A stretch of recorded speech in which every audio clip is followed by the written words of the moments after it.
everyone. Deborah Hamilton. I'm so glad you're here. This has been such another crazy week in sheltering at home, COVID 19, and the new normal. I want to thank you for coming to this program. It is my heart to be here with you today. So many things to cover, some of which will be how you're doing sheltering in place with your pets. I'm going to open up the mute button and unmute everyone so everyone can introduce themselves and tell me how they're doing. We're going to talk about how to make a plan for your pet. I have several questions from someone who may or may not be able to make it, but she wanted her questions answered. I think they're great questions. So with respect to writing your map plan. So we're going to do that. But first, let me unmute everyone and see exactly how everyone is doing today. Because I have to tell you, here in the Northeast, and I think across the country, the weather yesterday was really, really rough. At the end of the day, I actually took the dogs on a walk and saw a rainbow, so that was pretty cool. It was also my birthday, so it was a very special day, very weirdly spent, but a very special day. So I'm going to unmute you all. Um, and Melissa, you're not unmuted, so you'll have to unmute yourself at your side. It is so good to see everyone. There's a 310 number, and if you'd like, introduce yourself and tell us how you're doing. Hi, this is Judy Johns from the Latham Foundation, and I'm just here. Hi. Hi. How are you, Deborah? I'm good. I'm so glad you're here. God, we wrote an article for the Latham Center a long time ago, and now maybe it needs to be updated. Who knows? We'll have to talk after this because this COVID has really created issues. Okay, good. And we were going to post something, but I didn't want to do that until I heard from you. So, so glad to be here. Hello, and everybody. How are you and your animals doing, Judy? Oh, we're doing fine. I have a bird and 2 dogs, and we're hunkered down and doing fine. Still get our walks in. This will be interesting to you because I'm also going to talk about social distancing on your walk, because I actually was contacted by an attorney and a writer who wanted to know more about what I'm telling people. So I said, well, that's a great topic for the map plan as well, because this is all linked together. So I see that Melissa has unmuted herself. Melissa, how are you? I'm doing great. I'm fortunately still working. I'm working from home. Enjoying it with my 3 dogs. Yes. I'm actually enjoying being at home. I'm able to do my job completely from home, and this has been actually very enjoyable.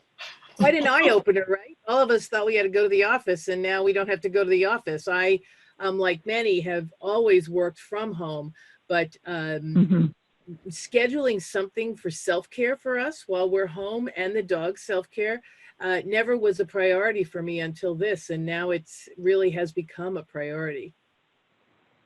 Yeah, I know what you mean. Yeah, because I think it really, despite what we all may think, it is interesting to understand what's going on. So we have a few more people who've come on. We have Lisa Brambilla. Hi, Lisa, how are you? Are you able to? I'm good. How are you? I'm trying to get you on my phone. I'm obviously having user issues. No, you're absolutely on your phone. You just don't have a picture, but you know, we love that you're here. How are you doing? And thank you so much for your questions, because I'm going to address them today as well. So thanks so much for sending them over. You're welcome. How are you doing with the, so Lisa is a colleague and friend out on the left coast, so to speak. She's out in Oregon, correct? Right, Southern Oregon, just 20 miles across the California border, so in the very southernmost area of the state. And you haven't been hit that hard with the COVID yet, correct? Well, I'd say that, you know, compared to Los Angeles or New York, of course not, but considering how rural the area is in which we live, it's significant. I think the numbers this morning on the news were over 600 cases just in Jackson County. I believe it was 600 and something. Wow, you're Oh. catching up to New York's daily cases, daily deaths actually, because today I think we had about 600. We're on the downturn, which is good. We've been the sort of the epicenter, and I have to tell you that I've been sheltering in place for a long time. It's getting a little old. So, and we Mhm. also have a 714 number. Thank you for being here. Tell us a little bit about how you're doing.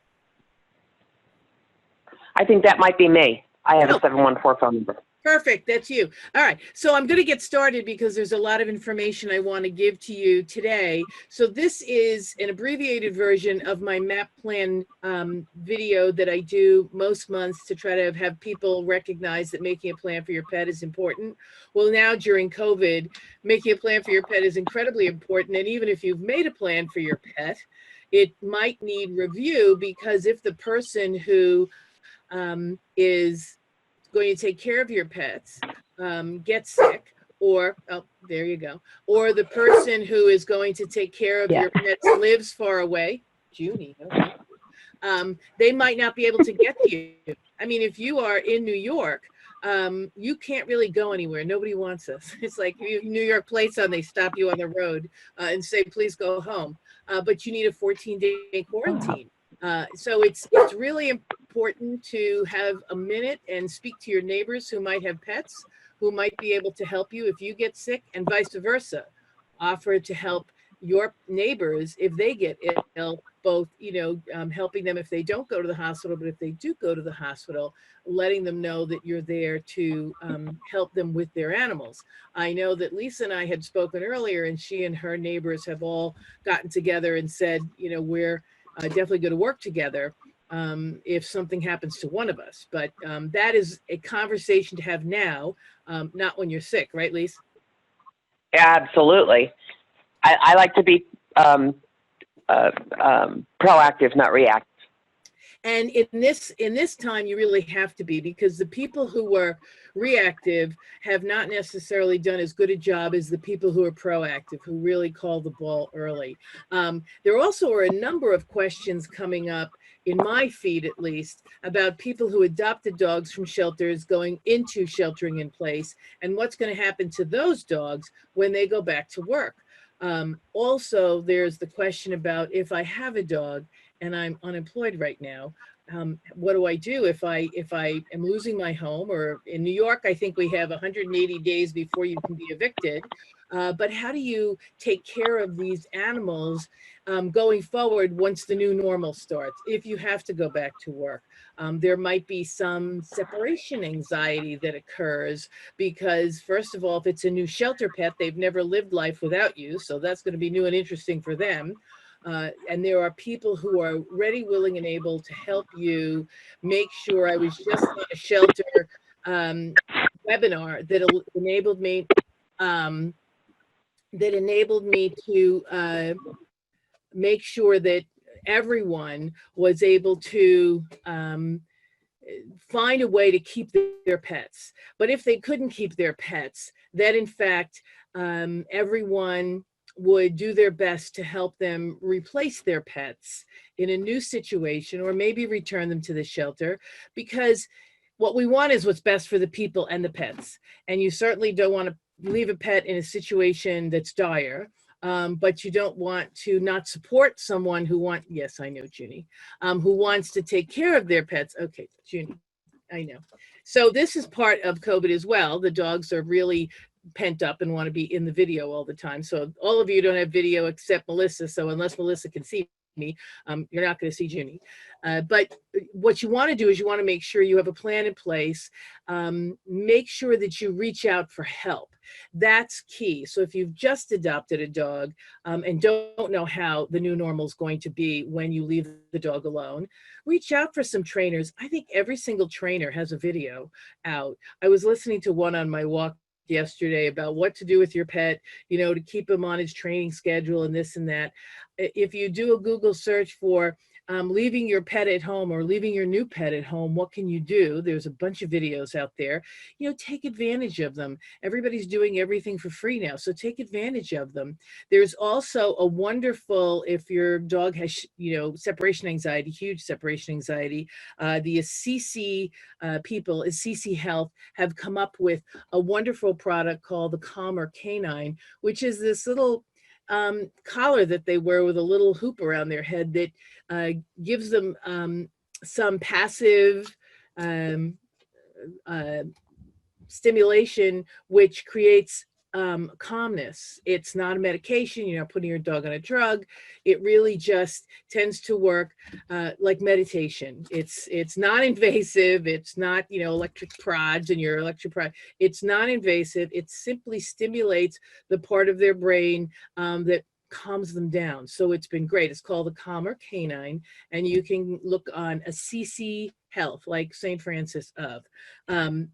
So when you're making your MAP plan, when you're deciding now in COVID, how do I care for my pet? You have to make sure that some of the people who are going to care for your pets if something happens to you live nearby, because the initial taking care of your pet may not be able to be done by your family who might live farther away. I mean, I have a sister on Long Island.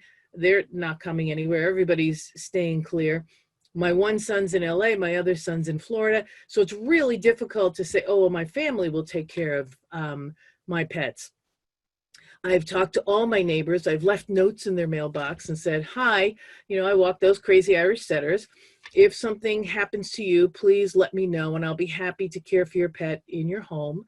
And make sure it gets walked, make sure it gets fed, give me directions. And if something happens to me, maybe you would consider helping me as well. You can just let the dogs out the back, don't walk them, just let me know, and we can have a conversation, at social distancing.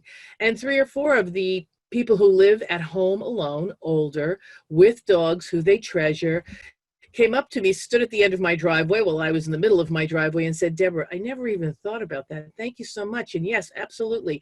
I'm happy to come and help you with your pets if something happens to me and you help me with my pets. So we've exchanged information. That's the, 2 of the letters. That's the A and the A. So I've addressed the needs of my pet. I have a neighbor who now will come over and take care of my pets if something happens to me. And I've appointed them as caregivers. I've even taken their names, they've taken mine, and I've suggested to them that they also tell their family that I'm the one left, so that if their family comes to get the pet, I know, they know, so everybody's talking to each other. If the pet gets sick, I've also suggested they tell their vet, listen, if I'm in the hospital or I'm sick, this woman, Deborah Hamilton, is going to be taking care of my pets for the foreseeable future, so that they know and they can take care of the pet if I bring it. I don't know how many of you have taken a jaunt to the vet recently, but it is completely different. Some vets have shut down altogether. Other vets allow you in. My vet was telling me yesterday that when she euthanizes a pet, she gets in PPE and she goes into the house and puts the dog to sleep with the family. Some veterinarians aren't even doing that. They're taking the dog from you and they are putting the dog to sleep alone because of their fear. Maybe they don't have the right PPE equipment, but it just is a whole different world out there. So make sure you make a plan. The other piece that's come to mind and that was brought to my attention by an attorney and a reporter for one of the big newspapers was, what do you do on your walk with social distancing? How do you do that? It's been interesting because I walk about 10,000 steps, God help me, every day with my Irish setters, and meeting people on the road has been really wonderful. Everybody comments about them. We say hello. Everybody asks how everyone's doing, but no one comes up to the dogs. And I'm glad about that. It was a little dicey at the beginning. In fact, 1 or 2 of the neighbors have dogs that they let their children walk. And we all know we love to let our kids walk our dogs. It's a 80 or 90 pound Labrador retriever that probably weighs more than the kids. So it breaks away and comes running up to my dogs. And at first, before the pandemic, I would just stand there with my dogs and wait for somebody to come and take the dog before my dogs got a little agitated. But once the pandemic started, I actually asked the children, please don't walk the dog. And from what I understand, the parents got a little angry at me for saying to their kids, please don't walk the dog. And I haven't had a chance to chat with them yet, but I will, because if you have a dog, you need to keep it under control. Do not presume or assume that somebody wants your dog saying hello to their dog. Ask that question. And quite frankly, in COVID, we really want to keep our dogs close to us. If we're suffering from COVID, we are giving off fomites that are staying on the dog's coats. We have not yet seen any cross-contamination of dogs by people with COVID, but rest assured you shouldn't be kissing your dog on the nose if you're sick, quite frankly. And you might take a diaper wipe or something, wipe them down once or twice a day, wash your hands after you pet them so you don't pick up anything from them. If someone who is dropping COVID is dropping on their coat, if they've pet them, it's something that we don't even want to think about or be aware of. But quite frankly, social distancing for your pets as well as yourself. I know dogs like to play with each other. I don't know what the dog park is going to look like after COVID. I'm not a big dog park person, so I'm probably not the best unbiased person about a dog park. But you really should, if you take your dog to a dog park, going forward, bring baby wipes with you, wipe off their nose, their mouth, their face, their head, their feet once you get home. I wouldn't do it like as you walk out of the park. I do it once you get home so that you just make sure you're keeping them clean. Nothing with alcohol or anything to hurt you, but something to just wipe off whatever's going on. Here in New York, we know that a COVID positive animal trainer at the Bronx Zoo actually gave COVID-19 to a number of tigers. They actually tested one tiger and realized all the rest of them were affected as well. So we clearly can give it to our animals. That hasn't happened with dogs, but it has happened with cats. I've received a bunch of information from veterinarians that have said they've had a few cats have it happen, but not so much the dogs. So we don't want to give our cats or our dogs COVID. So please stay clear. And then I wanted to talk a little bit about, again, about losing your job and the shelter dog question. There have been so many threads that have not necessarily been helpful. It's interesting because I actually answered a thread on LinkedIn and said we have to be mentors and help people possibly think about ways to keep their pets while also understanding they might not be able to, whether it's a shelter dog that was adopted and then returned, or if it was a shelter dog that was fostered, which of course means it's supposed to return. Sometimes there's foster failures, but sometimes they are returned. Most times they're supposed to be returned. And then there's the job loss that creates that monetary inability to keep a pet. And you might never give your pet up if you have no money. You might go out on the street with your pet and that's that. Other people might not. So you really truly want to make sure that you have a plan in place, which is the M of the MAP plan. Make a plan. What would happen if something happened to me? What would happen if I lost my job? What would happen if I got sick? What would happen if my dog got sick? These are things you have to think about now, and it'll be a blessing once all of this is over because you'll have it all done. It'll be in your file. As I always say, anyone who's been here before, you really need to make sure that the plan you make is visible easily to law enforcement, to EMTs, to your family. It's great to have a card in your wallet if in fact the police officer goes through your wallet, but if you have a 3x5 card on your dashboard, or you have a 3x5 card on your refrigerator, so that people know if something happens to me. I mean, I have it now with my neighbors' numbers who I've spoken to, because I know that if something happens to me, those are the people I want called first. And then they have the information to give to law enforcement or EMTs going forward. My sister and my son's numbers are there, but everybody has each other's numbers. So before it's 12:19, and I am incredibly respectful of people's time, because even though we're all sheltering at home and we're all working from home, we all, parcel out our time. I don't know about you guys, but I'm about crazed with Zoom meetings every day. But I want to address some of the questions that Lisa had put forth. The first one is your MAP plan and umbrella plan to cover any and all pets in the household. Absolutely, because that's the beauty of it. You need to address, so the MAP is making a plan. So you make the plan for each individual pet. Each individual pet. This is how I want Juniper to be treated. This is how I want Roxy to be treated. This is how I want my horse Art to be treated. So you make the plan. Each individual one is in the plan. You can make a generic plan. However, it is always better to enunciate, Juniper, to enunciate which pet plan goes with which, because there are some people who are going to take care of some of my dogs and other people who are going to take care of other numbers of my dogs. They're not the same. So it's always good to at least delineate addressing the needs of an individual pet.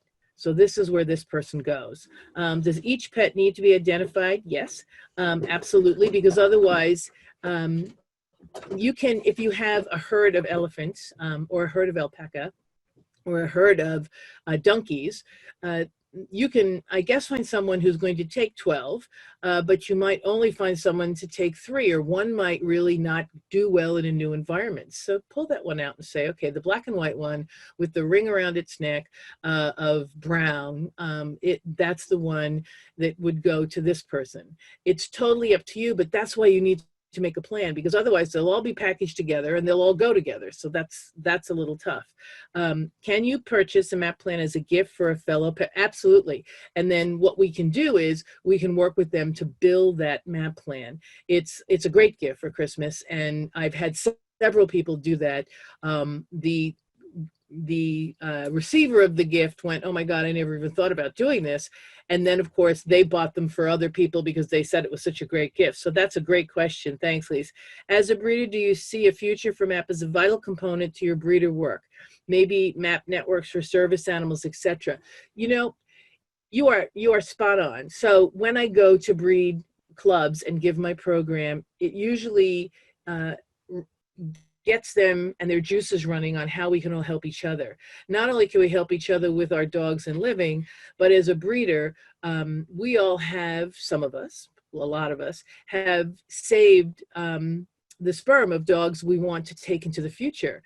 But if we die and don't do anything about it, it gets destroyed. And that really creates a vacuum effect of new or old, right? Sperm that we could use to really rejuvenate the gene pool.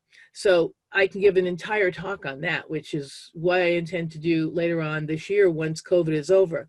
But I'm going to open up the phones now. I see several more people have joined us.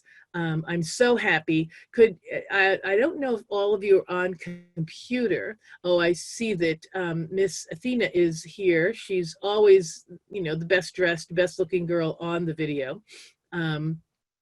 But I want to check in with everyone. Continue. I want to unmute all. Let me ask you all a question. Do you have any remaining questions, burning questions, or do you want me to clarify anything? Because this is about addressing the needs of our pets during COVID and beyond. Anyone have a question? I unmuted all of you, so just shout out. Oh, I was so clear. No one needs extra information. I'm so happy with myself. I do want to say that a colleague of mine, Henry Impulski, who will be one of my guests on the Why Do Pets Matter podcast, put out a photo today with a match, and it said, will you be the sulfur at the end igniting a disagreement, or will you be the water that puts it out? And I always like to think of the MAP plan as being the clear water that puts out the disagreements that happen over pets going forward.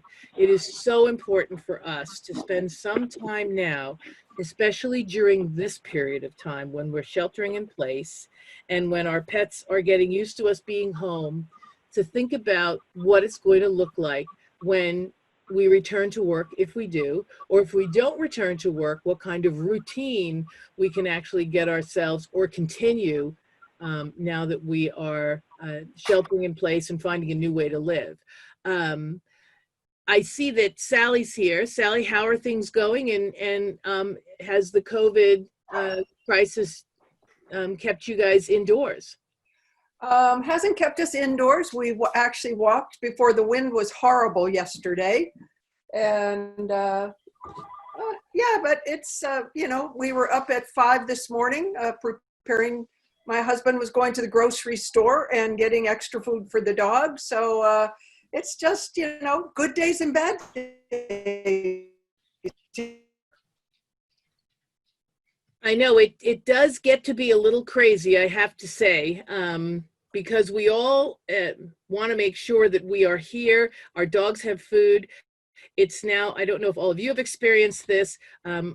The dog food stores are usually closed. You can get some at the supermarket. The pet stores have not been open in my neck of the woods in any event.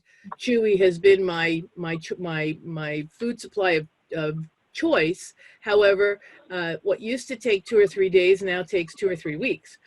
So we are ordering very early. We're not ordering late, and we are making sure we have double of everything. How's everybody finding getting supplies for their pets and really getting supplies for themselves? Litchfield Pet Supply has curbside pickup. So if you call in advance, they've got a huge selection of raw and great treats. And if you just call in advance, give them a credit card number and drive to Litchfield, you can pick up and they just run out and sit on the curb once you pull in.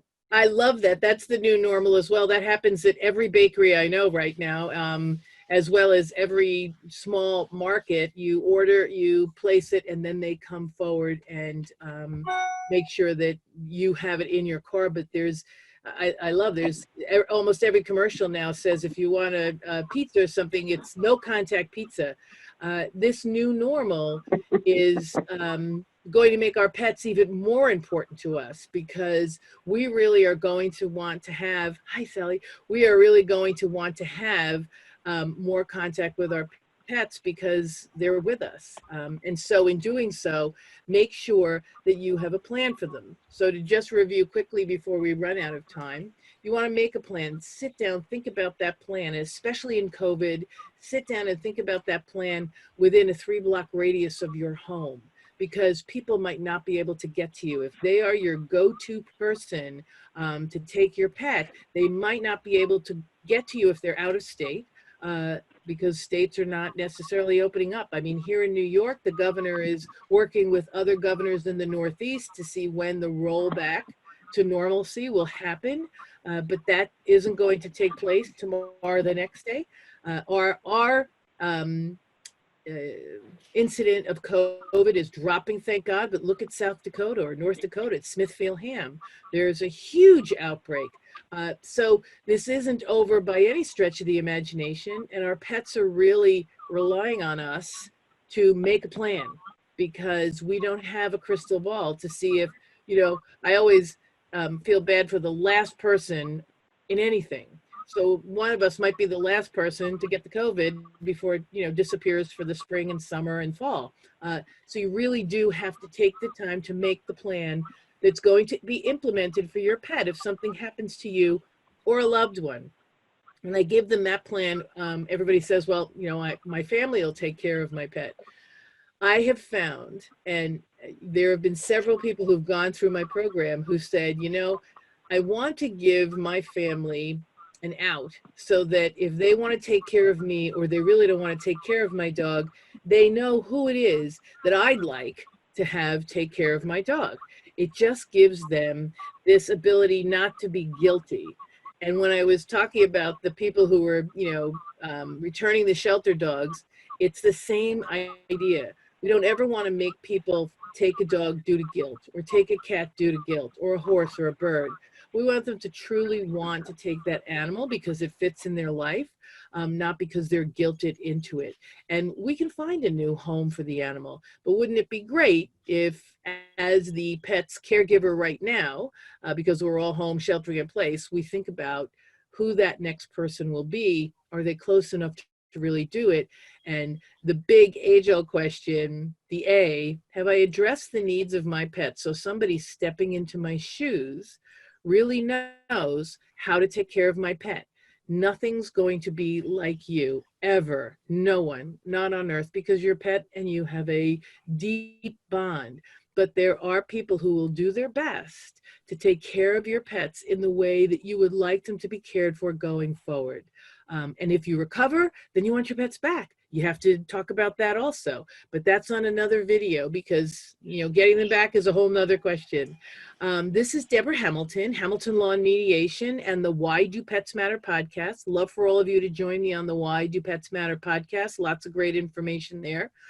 Before I close out, I'm going to go through and ask everybody what they thought about today's program and what they'd like to see more of. Melissa?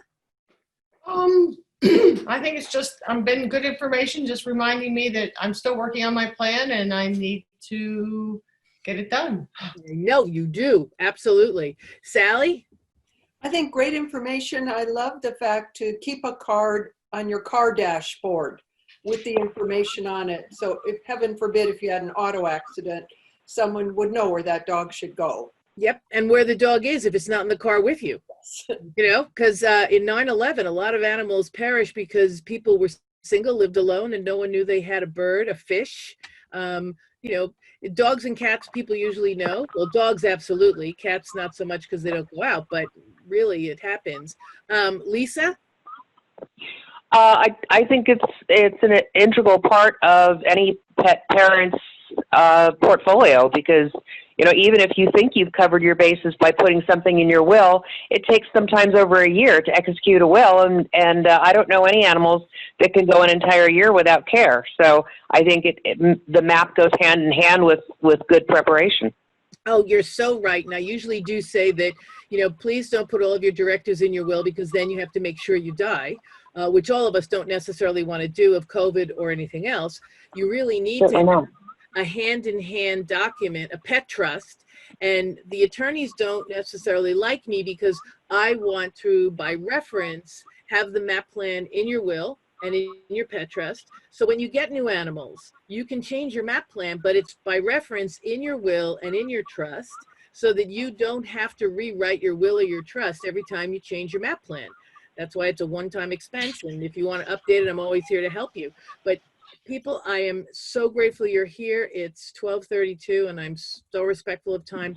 Let me know, share this with any of your friends if you think that they would benefit by it. And I'm so grateful you're here. Please stay well. And until next time, Why Do Pets Matter? Listen to the podcast and make your map plans. Come on, guys. Take care. Thanks. Thank you. Bye. Thank you.